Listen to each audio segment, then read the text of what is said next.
제14일 창세기 40장.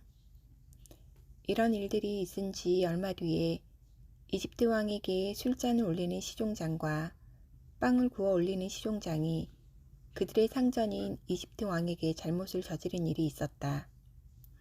바로가 그 두 시종장, 곧 술잔을 올리는 시종장과 빵을 구워 올리는 시종장에게 노하여서 그들을 경호대장의 집 안에 있는 감옥에 가두었는데 그곳은 요셉이 갇힌 감옥이었다. 경호대장이 요셉을 시켜서 그 시종장들의 시중을 들게 하였으므로 요셉이 그들을 받들었다.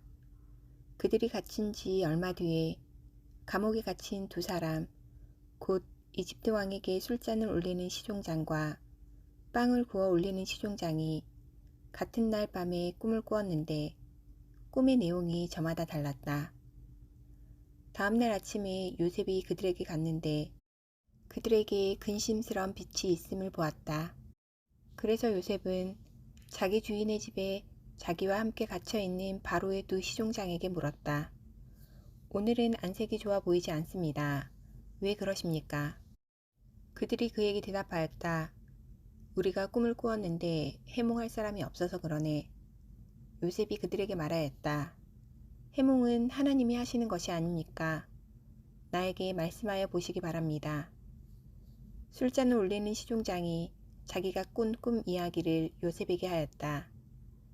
내가 꿈에 보니 나의 앞에 포도나무가 있고 그 나무에는 가지가 셋이 있는데 거기에서 싹이 나더니 곧 꽃이 피고 포도송이가 익었네. 바로의 잔이 나의 손에 들려 있기에 내가 포도를 따다가 바로의 잔에 그 즙을 짜서 그 잔을 바로의 손에 올렸지. 요셉이 그에게 말하였다. 해몽은 이러합니다. 가지 셋은 사흘을 말합니다. 앞으로 사흘이 되면 바로께서 시종장을 불러내서 직책을 되돌려 주실 것입니다. 시종장께서는 전날 술잔을 받들어 올린 것처럼 바로의 손에 술잔을 올리게 될 것입니다. 시종장께서 잘 되시는 날에 나를 기억하여 주시고 나를 따로 생각해 주시기 바랍니다. 그리고 바로에게 나의 사정을 말씀드려서 나도 이 감옥에서 풀려나게 해주시기 바랍니다. 나는 히브리 사람이 사는 땅에서 강제로 끌려온 사람입니다. 그리고 여기에서도 내가 이런 구덩이 감옥에 들어올 만한 일은 하지 않았습니다. 빵을 구워 올리는 시종장도 그 해몽을 듣고 보니 좋아서 요셉에게 말하였다. 나도 한 꿈을 꾸었는데 나는 빵이 담긴 바구니 3개를 머리에 이고 있었네. 제일 위에 있는 바구니에는 바로에게 드릴 온갖 구운 빵이 있었는데 새들이 내가 이고 있는 바구니 안에서 그것들을 먹었네. 요셉이 말하였다. 해몽은 이러합니다. 바구니 셋은 사흘을 말합니다. 앞으로 사흘이 되면 바로께서 시종장을 불러내서 목을 베고 나무에 매다실 터인데 새들이 시종장의 주검을 쪼아 먹을 것입니다.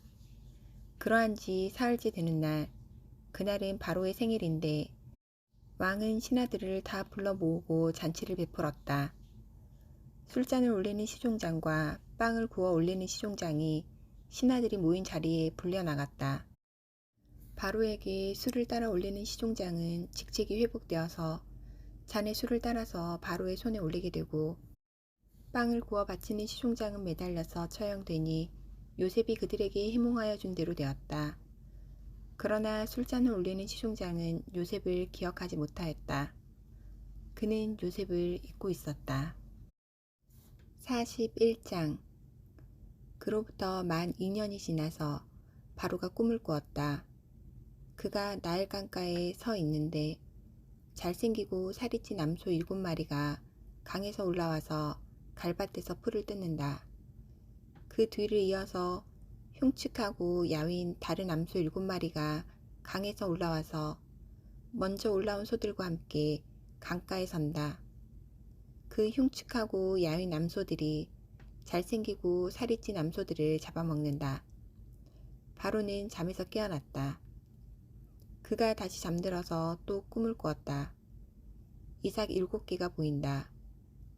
토실토실하고 잘 여문 이삭 7개가 나오는데 그것들은 모두 한 줄기에서 나와서 자란 것들이다. 그 뒤를 이어서 또 다른 이삭 7개가 피어 나오는데 열풍이 불어서 야위고 마른 것들이다. 그 야윈 이삭이 토실토실하게 잘 여문 이삭 7개를 삼킨다. 바로가 깨어나 보니 꿈이다. 아침에 그는 마음이 뒤숭숭하여 사람을 보내어서 이집트의 마술사와 현인들을 모두 불러들이고 그가 꾼 꿈 이야기를 그들에게 하였다. 그러나 아무도 그에게 그 꿈을 해몽하여 주는 사람이 없었다. 그때 술잔을 올리는 시종장이 바로에게 말하였다. 제가 꼭 했어야 할 일을 못한 것이 오늘이야 생각납니다.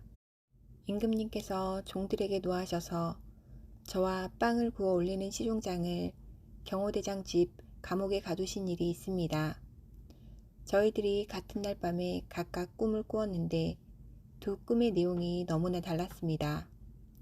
그때 그곳에 경호대장의 종인 히브리 소년이 저희와 함께 있었습니다. 저희가 꾼 꿈 이야기를 그에게 해주었더니 그가 그 꿈을 풀었습니다. 저희 두 사람에게 제각기 그 꿈을 해몽하여 주었던 것입니다. 그리고 그가 해몽한 대로 꼭 그대로 되어서 저는 복직되고 그 사람은 처형되었습니다. 이 말을 듣고서 바로가 사람을 보내어 요셉을 불러오게 하였고 사람들은 곧바로 그를 구덩이에서 끌어냈다. 요셉이 수염을 깎고 옷을 갈아입고 바로 앞으로 나아가니 바로가 요셉에게 말하였다. 내가 꿈을 하나 꾸었는데 그것을 해몽할 수 있는 사람이 없다. 나는 내가 꿈 이야기를 들으면 잘 푼다고 들었다. 그래서 너를 불렀다. 요셉이 바로에게 대답하였다. 저에게는 그런 능력이 없습니다. 임금님께서 기뻐하실 대답은 하나님이 해주실 것입니다. 바로가 요셉에게 말하였다. 꿈에 내가 나일 강가에 서 있는데 살이 찌고 잘생긴 암소 7마리가 강에서 올라와서 갈밭에서 풀을 뜯었다. 그것들의 뒤를 이어서 약하고 아주 흉측하고 야윈 다른 암소 7마리가 올라오는데 이집트 온 땅에서 내가 일찍이 본 일이 없는 흉측하기 짝이 없는 그런 암소들이었다. 그 야위고 흉측한 암소들은 먼저 올라온 기름진 암소 7마리를 잡아먹었다. 흉측한 암소들은 살이 찐 암소들을 잡아먹었는데도 여전히 굶은 암소처럼 흉측하였다. 그러고는 내가 깨어났다. 내가 또다시 꿈에 보니 한 줄기에서 자란 이삭 7개가 있는데 잘 여물고 실한 것들이었다. 그것들의 뒤를 이어서 다른 이삭 7개가 피어나오는데 열풍이 불어서 시들고 야위고 마른 것들이었다. 그 야윈 이삭이 잘 여문 7 이삭을 삼켜버렸다. 내가 이 꿈 이야기를 마술사와 현인들에게 들려주었지만 아무도 나에게 그 꿈을 해몽해 주지 못하였다. 요셉이 바로에게 말하였다. 임금님께서 2번 꾸신 꿈의 내용은 다 같은 것입니다. 임금님께서 장차 하셔야 할 일을 하나님이 보여주신 것입니다. 그 좋은 암소 7마리는 7패를 말하고 잘 여문 이삭 7개도 7패를 말하는 것입니다. 두 꿈이 다 같은 내용입니다. 뒤따라 나온 야위고 흉측한 암소 7마리나 열풍에 말라버린 쓸모없는 이삭 7개도 역시 7패를 말합니다. 이것들은 흉년 7패를 말하는 것입니다. 이제 제가 임금님께 말씀드린 바와 같이 임금님께서 앞으로 하셔야 할 일을 하나님이 보여주신 것입니다. 앞으로 올 7회 동안에는 온 이집트 땅에 큰 풍년이 들 것입니다. 그런데 곧 이어서 7회 동안 흉년이 들 것입니다. 그렇게 되면 이집트 땅에 언제 풍년이 있었냐는 듯이 지나간 일을 다 잊어버리게 될 것입니다. 그리고 기근이 이 땅을 황폐하게 할 것입니다. 풍년이 든 다음에 오는 흉년은 너무나도 심하여서 이집트 땅에서는 아무도 그 전에 풍년이 든 일을 기억하지 못할 것입니다. 임금님께서 같은 꿈을 2번이나 거듭 꾸신 것은 하나님이 이 일을 하시기로 이미 결정하시고 그 일을 꼭 그대로 하시겠다는 것을 말씀해 주시는 것입니다. 이제 임금님께서는 명철하고 슬기로운 사람을 책임자로 세우셔서 이집트 땅을 다스리게 하시는 것이 좋을 듯합니다. 임금님께서는 전국의 관리들을 임명하셔서 풍년이 계속되는 7해 동안에 이집트 땅에서 거둔 것의 5분의 1을 해마다 받아들이도록 하심이 좋을 듯합니다. 앞으로 올 풍년에 그 관리들은 온갖 먹거리를 거두어 드리고 임금님의 권한 아래 각 성읍의 곡식을 갈무리하도록 하십시오. 이 먹거리는 이집트 땅에서 7해 동안 이어갈 흉년에 대비해서 그때 이 나라 사람들이 먹을 수 있도록 갈무리해 두셔야 합니다. 그렇게 하시면 기근이 이 나라를 망하게 하지 못할 것입니다. 바로와 모든 신하들은 이 제안을 좋게 여겼다. 바로가 신하들에게 말하였다. 하나님의 영이 함께하는 사람을 이 사람 말고 어디에서 또 찾을 수 있겠느냐. 바로가 요셉에게 말하였다. 하나님이 너에게 이 모든 것을 알리셨는데 너처럼 명철하고 슬기로운 사람이 어디에 또 있겠느냐. 내가 나의 집을 다스리는 책임자가 되어라.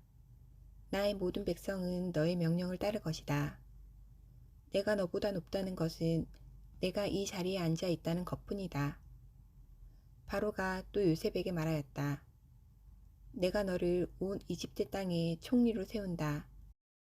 그렇게 말하면서 바로는 손가락에 끼고 있는 옥새 반지를 빼서 요셉의 손가락에 끼우고 고운 모시옷을 입히고 금목걸이를 목에다 걸어 주었다. 그런 다음에 또 자기의 병거에 버금가는 병거에 요셉을 태우니 사람들이 물러나거라 하고 외쳤다. 이렇게 해서 바로는 요셉을 온 이집트 땅에 총리로 세웠다. 바로가 요셉에게 말하였다. 나는 바로다. 이집트 온 땅에서 총리의 허락 없이는 어느 누구도 손 하나 발 하나도 움직이지 못한다. 바로는 요셉에게 사브납 바네아라는 이름을 지어주고 온의 제사장 보디베라의 딸 아스납과 결혼을 시켰다. 요셉이 이집트 땅을 순찰하러 나섰다. 요셉이 이집트 왕 바로를 섬기기 시작할 때 그의 나이는 30살이었다. 요셉은 바로 앞에서 물러나와서 이집트 온 땅을 두루 다니면서 살폈다. 풍년을 이룬 7해 동안에 땅에서 생산된 것은 대단히 많았다. 요셉은 이집트 땅에서 7해 동안 이어간 풍년으로 생산된 모든 먹거리를 거두어 들여 여러 성읍에 저장해 두었다. 각 성읍 근처 밭에서 나는 곡식은 각각 그 성읍에 쌓아두었다. 요셉이 저장한 곡식의 양은 엄청나게 많아서 마치 바다의 모래와 같았다. 그 양이 셀 수 없을 만큼 많아져서 기록을 중단할 수밖에 없었다. 요셉과 온의 제사장 보디베라의 딸 아스나 사이에서 두 아들이 태어난 것은 흉년이 들기 전이었다. 요셉은 하나님이 나의 온갖 고난과 아버지 집 생각을 다 잊어버리게 하셨다 하면서 맏아들의 이름을 므낫세라고 지었다. 둘째는 내가 고생하던 이 땅에서 하나님이 자손을 번성하게 해주셨다 하면서 그 이름을 에브라임이라고 지었다. 이집트 땅에서 7해 동안 이어가던 풍년이 지나니 요셉이 말한 대로 7해 동안의 흉년이 시작되었다. 온 세상에 기근이 들지 않는 나라가 없었으나 이집트 온 땅에는 아직도 먹거리가 있었다. 그러나 마침내 이집트 온 땅의 백성이 굶주림에 빠지자 그들은 바로에게 먹을 것을 달라고 부르짖었다. 바로는 이집트의 모든 백성에게 요셉에게로 가서 그가 시키는 대로 하여라 하였다. 온 땅에 기근이 들었으므로 요셉은 모든 창고를 열어서 이집트 사람들에게 곡식을 팔았다. 이집트 땅 모든 곳에 기근이 심하게 들었다. 기근이 온 세상을 뒤덮고 있었으므로 다른 나라 사람들도 요셉에게서 곡식을 사려고 이집트로 왔다.